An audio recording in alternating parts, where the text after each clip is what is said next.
Somshila, who was to be our first speaker. Somshila, you ready? Yeah, she heads the cornea and anterior segment services and consultant UVR services too. She's also a member scientific committee, amazing woman with her publications and lot of attributes to her credit. And she's going to be talking on introduction to anterior uveitis, role of microbes and HLA-B27 associated acute anterior uveitis. On to you. Good evening. I can see that I've missed a fabulous meeting so far. I apologize for joining in late. And also thank you, Dr. Chitra, for accommodating me.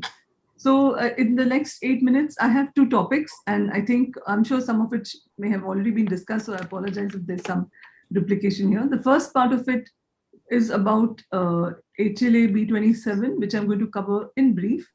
It was supposed to be the primer, as Dr. Chitra said, the starting point. And the second part of it is about the ocular microbiome in uveitis. So I'm a little excited about presenting that to you. So just a very brief review of HLA-B27 associated acute anterior uveitis. So we can call it AAU or non-granulomatous anterior uveitis. And to remind everyone, it's an alternating anterior uveitis, meaning that you can see it bilaterally, but I think it's extremely rare, or probably you don't see it simultaneously in both eyes. So it's always one eye, and then either at least a few weeks later or sometime later it's the other eye. So if you see a patient coming in with both eyes uveitis, with or without hypopyon or very severe, so it's very less likely going to be, maybe very, very unlikely that it'll be HLA-B27. So that's an important lesson I had learned earlier. So the prevalence of patients who come in with acute anterior uveitis in a uveitis clinic may be as high as 50%. So if there's one message I want to send to everyone is that initial tests for all patients, they may not be very young also, even up to 40s or 50s. I have seen patients who are presenting, it may even be the first presentation of acute anterior uveitis, and these patients could have HLA-B27 positivity. So please do that as your initial first test. This is especially for my young colleagues who would sort of go through the entire uveitis profile for all these patients, but all they needed to do was an HLA-B27. Because once you do that, you can just stop there. You need not do any other investigations for these patients. And these are some typical examples. Sometimes you have a very florid fibrin, sometimes hypopyon, or sometimes it can look very clean and neat and hardly any severe inflammation in the eye. It's a male preponderance, but you can have it in female patients, of course, and it's classically multiple recurrence. The posterior synechiae are sort of filiform, and they leave a little pigment, like this case here, on the anterior lens capsule. And the mean duration of resolution of each episode, of course, based on its severity, is about 4 to 6 weeks. So that gives us an idea of how long you need to use the topical steroids for these patients. It is most commonly associated with angstpon, but like this patient of mine here, but also you can see Reiter's syndrome, psoriatic arthritis, and IBD as other associations with this disease. You do have posterior segment manifestations, which are, depending on the publication, ranging from about 15 to 50%, and more prominent amongst these are vitritis, as well as cystoid macular edema, and optic nerve could look very inflamed. There can be papillitis in some of these cases. The other manifestations I've mentioned here are pretty rare. So what is the management? Of course, intensive topical steroids. We were just discussing predacetate every 1 hour or even more frequent if possible. Maybe diflupred, but you have to watch out for the steroid response. If you have, for this example here, where there's a lot of fibrin in the anterior chamber and a non-dilating pupil, then I might use atropine. But in an example I showed earlier where the pupil was looking fairly clean, I would use homatropine for these patients. And taper the therapy based on the clinical response. Some of the patients do need periocular steroids, as well as a few patients, very few, less than 10%, would need immunomodulator therapy, especially those who have multiple recurrences throughout the year. So the prognosis, of course, is relatively fair to good, especially when we catch the patients early and keep them on treatment. Some of the problems are our patients don't follow up. They come in later with cataract or with secondary glaucoma, which very often is steroid induced, or they can come in with chronic uveitis and with cystoid macular edema. So the trick is that as soon as you see a patient coming in with acute anterior non-granulomatous uveitis, think about HLA-B27, get that as the first test. And these patients, once you've examined the posterior segment, they have no other problem. usually it would be very easy to treat. Coming to the second part, which I'll try to go through a little bit faster, but just to bring the concept. So this is work done by Professor Shivaji, who is our former research director, and his team, which includes the research scientists, as I mentioned, and clinicians like myself and Mudit and others. So the microbiome is basically nothing but the invisible community of microorganisms we have in the body. At birth, the gut is free from bacteria and fungi, but as soon as we're born, we start accumulating these microbes.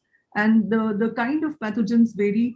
It just shows that what you see blue over here decreases with age. So when we're elderly, we have less of these more useful bacteria and more of these more slightly less useful or more harmful bacteria. And what happens in dysbiosis? It happens when we have more of the harmful or opportunistic bacteria taking an upper hand over most of the useful bacteria. So it is implicated in several diseases, including uveitis. And our hypothesis was that it is probably associated with patients with uveitis. And we collected the ocular and gut samples in patients with uveitis. They went through this genomic sequencing. We had 13 patients in each group. We had healthy controls, as well as we had uveitis patients of different etiologies. And this was a distribution showing that they were both comparable. And this the little complicated chart, but you can just get it by the colors. What it's actually showing is you see that there's a lot more blue, and then there is red after that, and there is pink at the very top. So the pink are the pro-inflammatory bacteria, which are much less in the healthy controls. And as you go to the right side, these are the patients with uveitis. And in many of these patients, you'll have the pink one showing that there's much more in our uveitis patients. So based on this, what we concluded is that the gut bacterial microbiome of uveitis patients were altered compared to the healthy controls, and the known bacteria associated with probiotic or anti-inflammatory properties were less, and bacteria associated with pro-inflammatory properties were more. So that's all, and I thank you once again, Dr. Chitra, for accommodating me and as well as allowing me to share this work. A wonderful presentation, Somshila. Nothing less was expected from you. But just an offshoot comment, which like I read in some article that like there's a role of taking history of breastfeeding in cases of recurrent anterior uveitis. Is that so? That the occurrence of ankylosing spondylitis is less in this group of patients as against the breastfeeding. I've not researched anything like that. I remember about it, but I can't recall any hardcore evidence. I don't know if anybody in the group has. Yeah, even I have not heard of it. Can I add one? Actually, actually, pregnancy and post-pregnancy, there is an alteration in the uveitis status itself. So we have many patients who do very well during pregnancy. We have a small subset of patients who do very badly during pregnancy as well. Mm-hmm. So I think there is something. There is some role of, I think, hormonal and things. There have been papers also in the past, but this is generally what we see during pregnancy. Many uveitis related issues come to a little, they're a little more quieter. So just goes so bad during pregnancy. We don't know. You need to be louder, Dr. Vaishali. Okay. I just wanted to point a small comment about microbiome. I think this is very interesting. And I think if you go back to our Ayurveda, they related everything in the body to microbiome, what to eat, what not to eat, Yeah, our grandmothers and all were always telling us what to eat, and like we would say, what the hell kind of, right. So we are coming back to that, but I think this is the future, microbiome. Yeah. Very interesting. I loved it. Can use the prophylaxis against the recurrence, some antibiotic, low dose of antibiotic can be given for recurrent anterior uveitis. Even modification in the diet, I think there are. Eventually, we are doing fecal transplant to treat uveitis. Yeah. Who knows? So immunomodulatory therapy actually act on the microbiomes. And, yes, so, it will change. Yeah, Rachel Caspi shows those beautiful how she changed the gut microbiota and the phenotype in the eye. Yes. That's a beautiful talk she shows. Yeah. Dr. Mudit?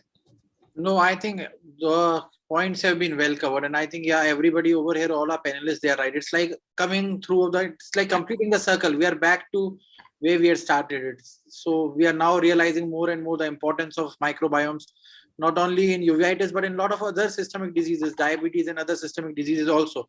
So I think the knowledge for microbiome and how it's gonna have implications on inflammation, autoimmune diseases, is the way forward, and it's very much unexplored and something which we are all working upon. So thanks, Dr. Udit, I have a Soumshila, case, I think, in my talks, Yeah. something very similar. So I'll share that, which is kind of related to this.